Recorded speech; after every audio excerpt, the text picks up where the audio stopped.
Hey traders, Nick Sheen here looking at Apple. Man, I can't shake this. Okay, so let's go to a daily chart.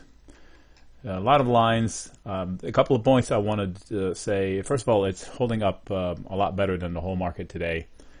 My stance on the whole market, bullish. I will buy the dip if it happens. I think we're going to all-time highs, new all-time highs, even on Apple. And the point of this video is to tell you how it gets there. My perspective. Okay, so I am long Apple. I've shared it. I have a couple of things going on. I'm going to share other ways that I can do them today. First, the last year was hideous. Apple actually bottomed in 2019, or at least, yeah. And then had a huge rally. And we were talking, this is huge for a company this big, right? And the earnings spiked and failed completely. So they say machines are in charge, right? This is exactly 0.618, which is a Fibonacci level.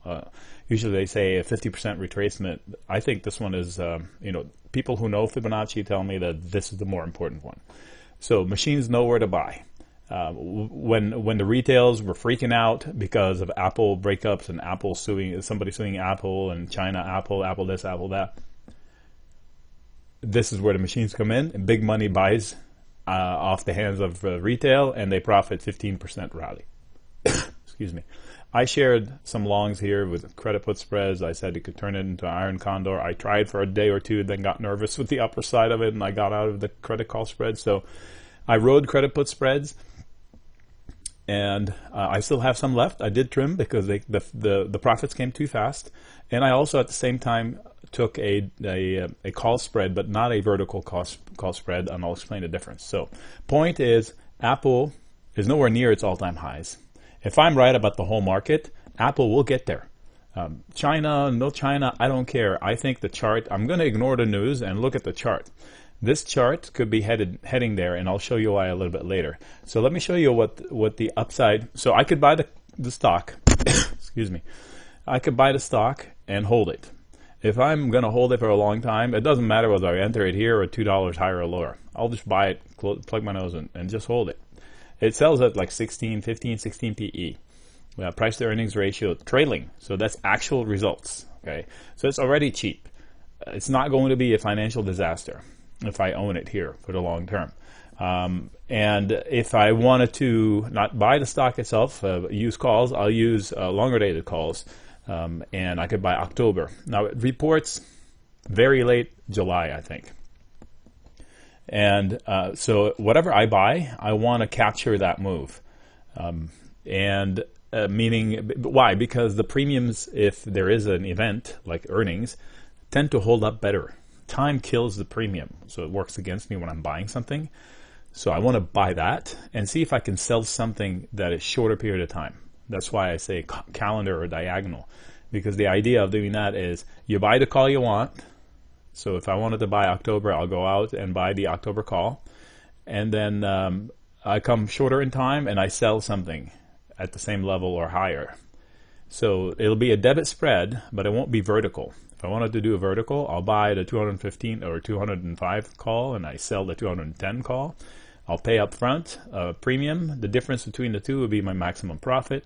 And I know my maximum risk is the money I spend up front. The idea with doing a calendar or a diagonal is to stagger the time between what I buy and what I sell. Because if time works against me, I want to have some sort of an edge. What is the edge? I buy the October call and I sell the July 26th call. That, the one I sell, I collect money for it. So it lowers my entry point. So it's still a spread. That would die faster if Apple stays below it. Why? Because it dies. First of all, it doesn't have an event. It's before the earnings. Second of all, as time ticks, it dies faster because it's shorter period of time. So it has less time for it to happen. So then the question becomes, what level do I buy or sell? So I chose $215. And I'll tell you why. Because my thesis is that Apple is going there, up there. I don't know where, but I don't think it's done. I think this is part of a 3-burst move. There's one burst. They retrace a little bit to find footing, a really good place to find footing, and then they're going to bust higher. They're going to do this much, that white line, upside. So this line right there. My thesis, okay? So how do I play this? I will pick the 215 call for October. It cost me money.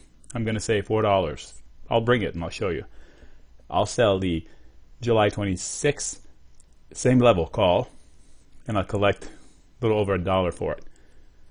So the net result is I spent $3-ish, and then I'd be long a call calendar because I'm playing with the calendar. I'm buying October, I'm selling July. It should look something like this. Okay, so this is a call calendar. This is my actual trade, actually. I did it here. It cost me $4 to buy this call. Had I bought it and sat on it without doing anything else, I would have made 60 cents already per contract. Okay, and at the time, I sold this to lower my entry cost by 70 cents. Well, now this is higher, so I'm losing money on this one a little bit. I'm making money on this one. Overall, I'm still about even. This is my net cost.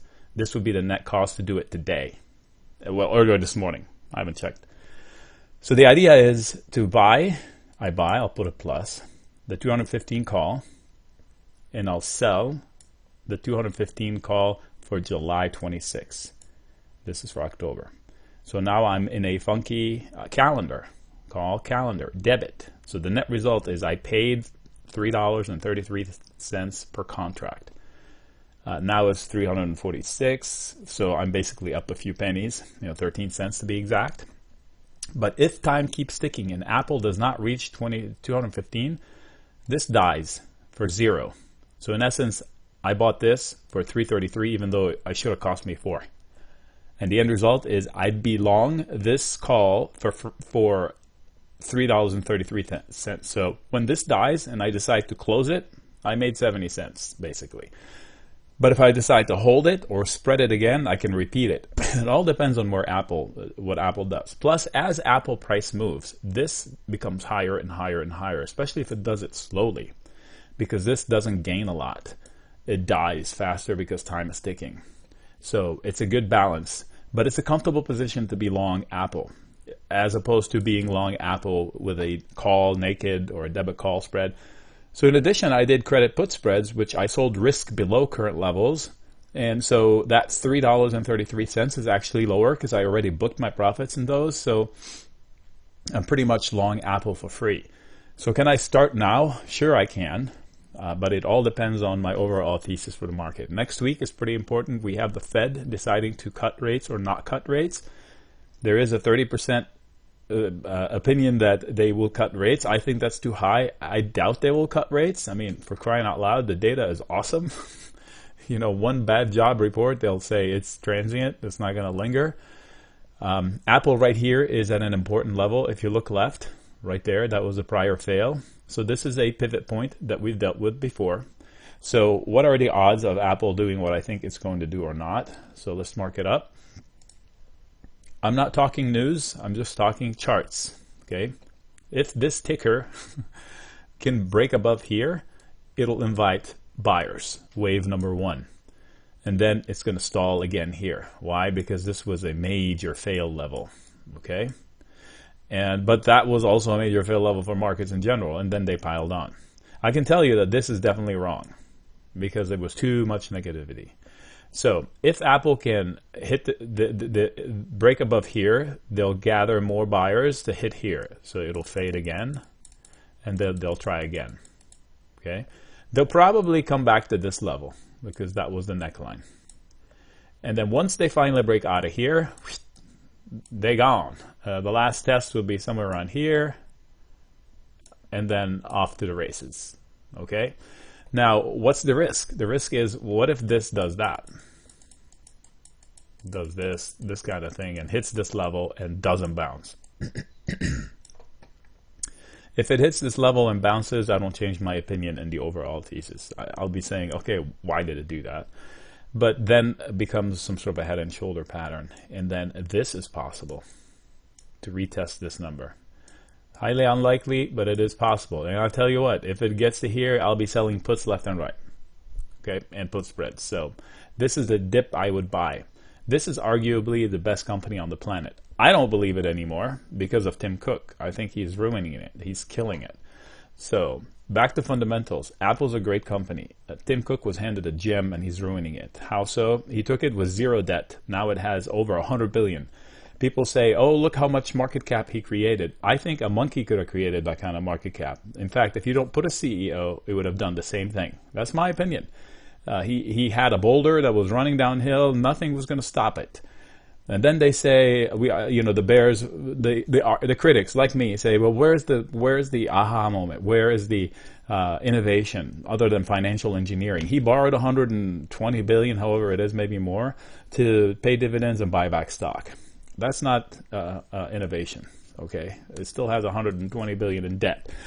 Not a big deal. It makes a ton of money, but the point is, he keeps defending that he's done innovation, and he goes out and say, look at this and look at that. I was like, if you need to point out innovation to people, it's not really innovation. The aha moment comes and hits you in the face. Boom, slap.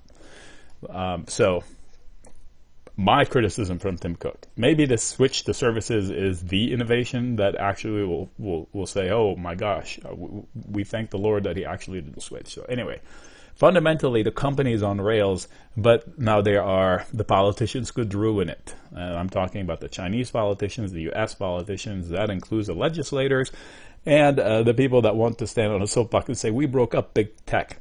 That would be so sad. These are the biggest soldiers we have in our fight against the Chinese tariffs, against the Chinese assault.